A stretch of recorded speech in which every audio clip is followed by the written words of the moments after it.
Hallais! Velkommen til en ny versjon, eller en ny luke, av På bar Bakke. I dag er vi på Chair, skal prate litt med Tomas. Bli med! Where actually today I welcome you at, basically heart of Grünerløkka, Oslo's first real OG of gin and tonic bar, Indeed. Chair, obviously. So we've been open, we're gonna start 7th year, 2021. It's been 7 years already. Already, Wow. I know. I remember how I came here very first month and the place actually opened with a bunch of friends, and now, I'm running it. That's pretty cool. Yeah, life brings you ways. Yep. So obviously Chair is a gin orientated bar, a cocktail bar.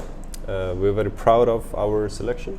We have amazing Norwegian gins as of worldwide known gins as well. So obviously focuses on gin, but since we're a cocktail bar as well, we try to please every customer with anything they desire. So our motto is quite simple: if we have it, we'll make it. Cool. So we try not to say no. But we have a lot of young people, and our age restriction is 20, and we do have a lot of people coming in younger age as well, just for the sake of, and we get that a lot when people come and say, "Oh, I don't really like gin, but can you make something nice?"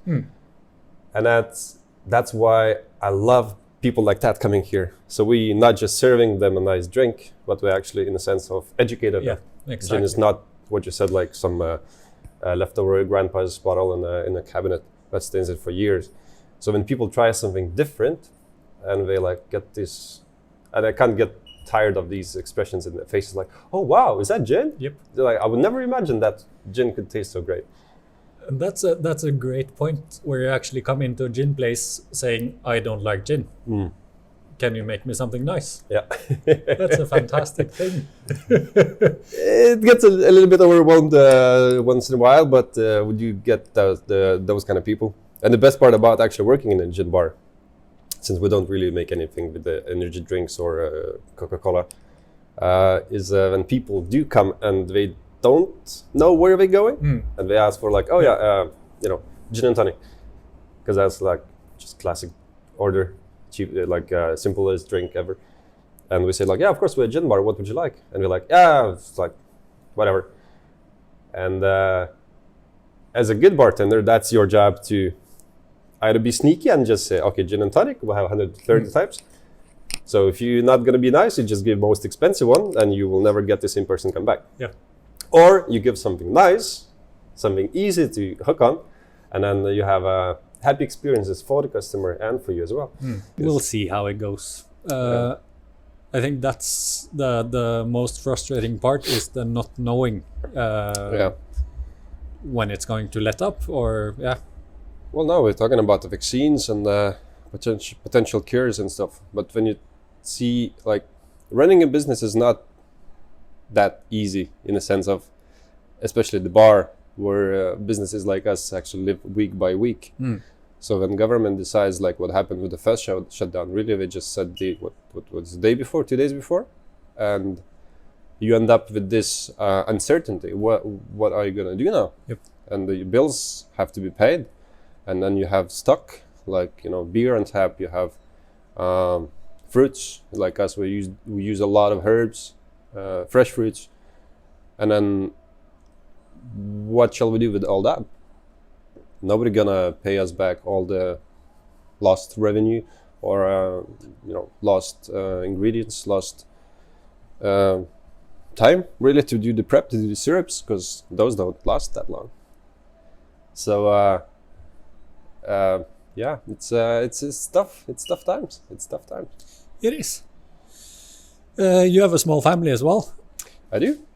How is that affecting life? Is it?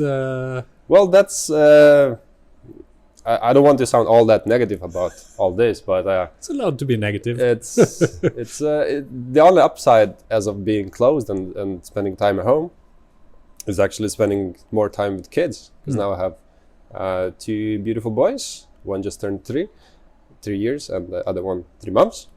So I have a handful, Plus wifey always around. So, you know, happy times, happy times. Not to be ironic, happy times. Yet again, as I keep talking to my colleagues as well, it's like it's not much we can do as of individuals. No.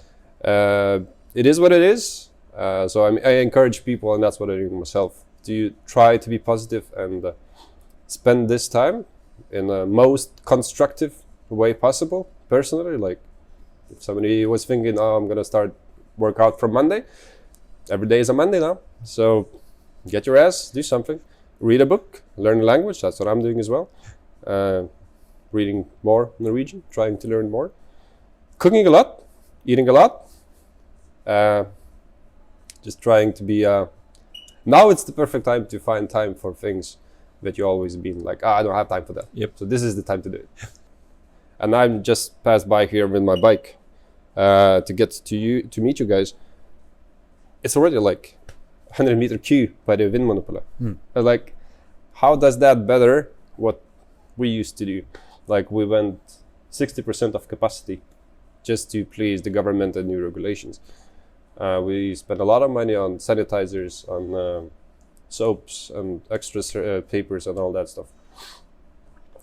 So it's not like industry, now I'm talking about the general, it's not like the industry people didn't take care of. No. We did try our best. And if you look the numbers, well, viruses didn't spread in the bars that much. Actually, one of the few cases were registered at the bars. Yet again, we have to suffer for it. So the only message I have to general public, we sacrifice a lot, and I'm talking about as a small businesses and the people who work in there.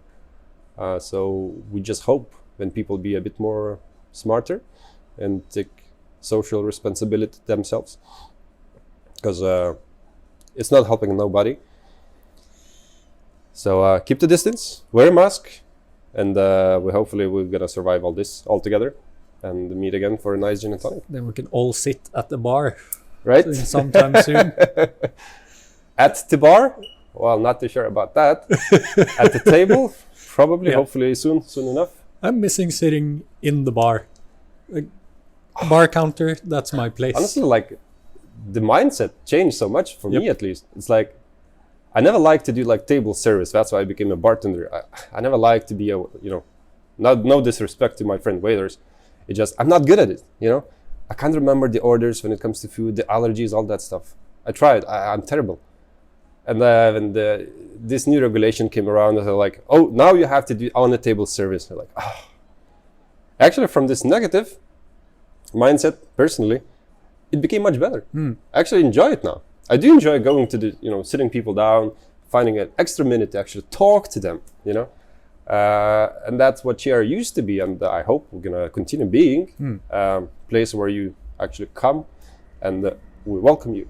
So we sit down with you, we talk about how is day, how is your day, what would you like to drink, how you like to drink, So all the negativity can be turned into something positive as well. So that's quite interesting, actually, because most of the places we talked to who didn't have table service to begin with actually like it and are probably going to continue doing it after the regulations are gone.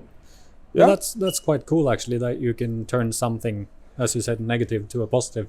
A fun thing to think about. Table service works in a place like us or in a restaurant. Would that work in a nightclub?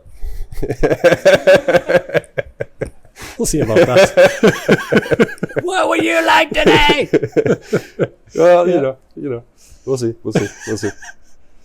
Where are you from originally? I'm myself from Lithuania. Yeah. Moved to Norway. I keep losing the number, honestly. Okay, it's a bit of a bittersweet story. I think I came like 8 years ago.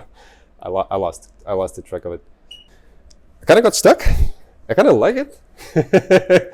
It's a very beautiful country, very safe country to be in. And now, since I have family and became business part owner, very happy here. So again, I'm very positive about future of Norway and myself as of somebody who lives in Norway. So just positive things I can say. We're coming up on Christmas. You like Christmas? Maybe the question would be what Christmas is for you, right? Yeah. It's time to spend with family. We have like family traditions for it. We always, on the Christmas Eve, we make beautiful dishes, usually with fish and a lot of salads and traditional Lithuanian dishes. And then on Christmas Day, it's usually a roasted bird of some sort, usually a turkey or a duck. So actually now I'm getting tomorrow a little package from my mom's. I'm gonna roast a beautiful duck. And this, I came from a farm in Lithuania, and it's a real deal. It's not like you buy a chicken here that weighs 2 kilos in a store. No, my mom sends like a ostrich. So it's gonna be a huge meat feast. Nice. This year. What would you drink to that dish?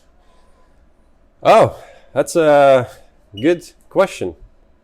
Probably a couple of years back, I would say anything that burns. But now having kids, I don't really drink that much. Not just because of kids, just I'm in an age where it's kind of time to take a step back, especially being a bartender, being in this kind of business for a while now. Beer there, it's nothing bad about it, or glass of red wine. Obviously, I would have to say gin and tonic, but yet again, I do embrace and encourage the Norwegian tradition. So I do enjoy akevitt. So definitely, I'm gonna have a glass of akevitt on my dinner table. Probably some nice beer too. Always works, huh? Yeah, you can't go wrong with that. Yeah, no gin tonic. Any particular gin style? Well, me being again a man with a deep sense for tradition, wintertime I do enjoy slow gin. And slow gin originally was created for the cold days, for the cold time, or winter days. So slow gin or slow Negroni, that's a beautiful combination. Nice. I'd say. As of just for a sipper, well, a nice aged gin would do. As of for gin and tonic, I myself like a bit more citrusy flavored gins. So I can't really pick one I like. I like all of them, or if I don't, that means I have to try again. Exactly. Learn by doing, huh? Exactly. You can't go wrong 3 times in a row. Good point. Yes. Tomas, very nice to see you again. Likewise. And I truly enjoyed our little chat. I'm looking very much forward to getting back here and actually be able to do what we're supposed to do in a gin bar. Yes. Talking about it, since we got closed on March first time, we missed our anniversary party, which usually brings, Cheer is not a nightclub, right? But once a year, we actually have a DJ and we have a little dance floor just for the occasion. It's like the craziest party in the whole Løkka when it's anniversary party for Cheer. So missed that one. That means double trouble this year. Exactly. Unless we get closed again. Let's not jinx that. But so as soon as we open, please do come.